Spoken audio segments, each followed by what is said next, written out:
Assalamualaikum warahmatullahi wabarakatuh. Tayamum adalah mengusapkan debu pada wajah dan kedua tangan dengan mekanisme tertentu. Tayamum dapat menjadi pengganti wudhu, mandi besar, atau pengganti anggota tubuh yang tidak bisa terkena air.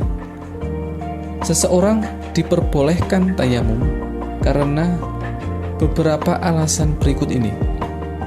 Yang pertama, tidak ada air atau terdapat air, namun air tersebut hanya cukup untuk persediaan kebutuhan pokok seperti memberi minum hewan muhtaram yang tidak boleh dibunuh dan lain sebagainya.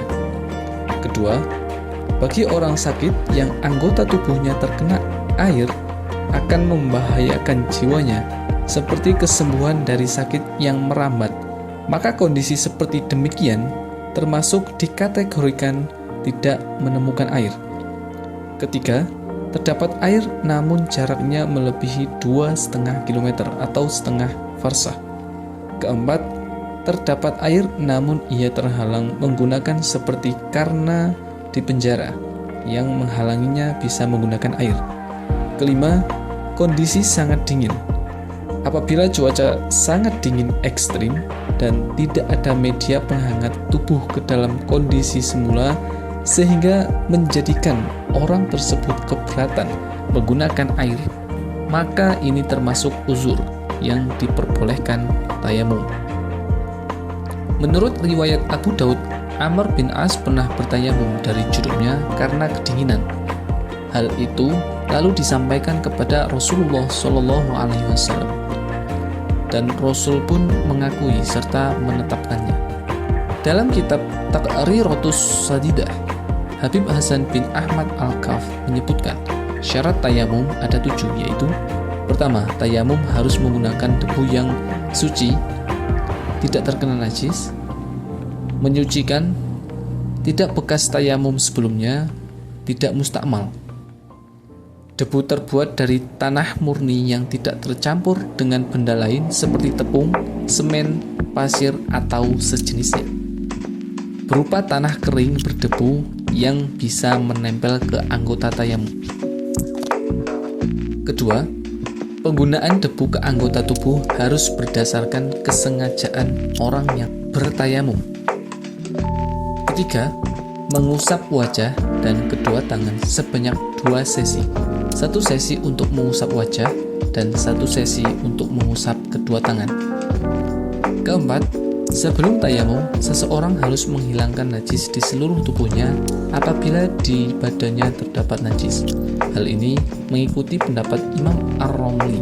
Menurutnya, orang yang bertayamum apabila terdapat najis yang tidak memungkinkan untuk dibersihkan waktu itu, maka ia sholat lil hurmatil waqti. Kelima, menurut Ibnu Hajar, seorang yang akan bertayamum harus sudah mengetahui di mana arah kiblat untuk sholat nanti yang akan dilakukan. Keenam, tayamum harus dilaksanakan setelah masuk waktu sholat.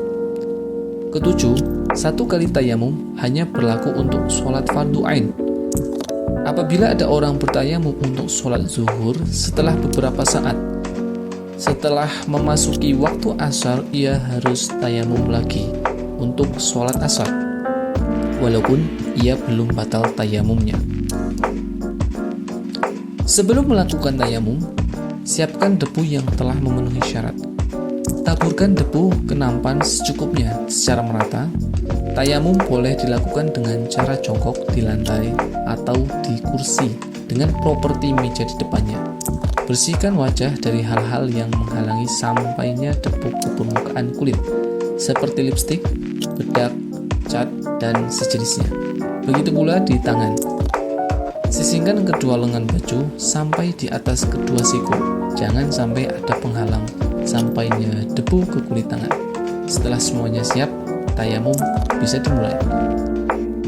Berikut ini adalah 5 rukun tayamum.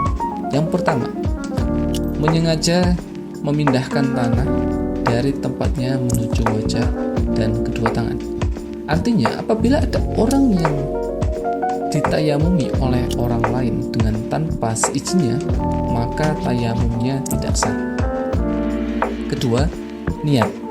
Niat tayamum dilakukan mulai dari pemindahan debu dari tempatnya menuju wajah, dan niat tersebut berjalan terus hingga saat mengusap wajah pada sentuhan yang pertama kali. Apabila tayamum untuk kebutuhan sholat, maka niatnya adalah nawaitu tayammuma listibahatis sholati fardhol lillahi ta'ala.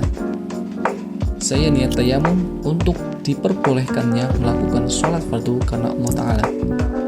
Apabila tayamum untuk tawaf, maka niatnya adalah nawaitu tayammuma listibahatit tawafi fardhol lillahi ta'ala. Saya niat tayamum untuk diperbolehkannya melaksanakan tawaf fardu karena Allah Ta'ala. Ketiga, mengusap wajah secara menyeluruh. Setelah orang yang bertayamum mengambil debu di nampan, sebelum diusapkan ke wajah, kibaskan atau tiup debu yang ada di tangan supaya debu yang akan diusapkan tidak terlalu tebal. Setelah selesai mengusap wajah, tepukan kedua telapak tangan sampai sisa debu yang ada di tangan bersih. Hal ini supaya debu mustakmal yang ada di tangan tidak tercampur pada debu yang akan digunakan untuk mengusap tangan nantinya. Keempat, mengusap kedua tangan beserta kedua siku. Yang kelima, tertib. Maksud dari tertib di sini adalah mendahulukan mengusap wajah dan mengakhirkan mengusap kedua tangan. Demikian tata cara tayamum.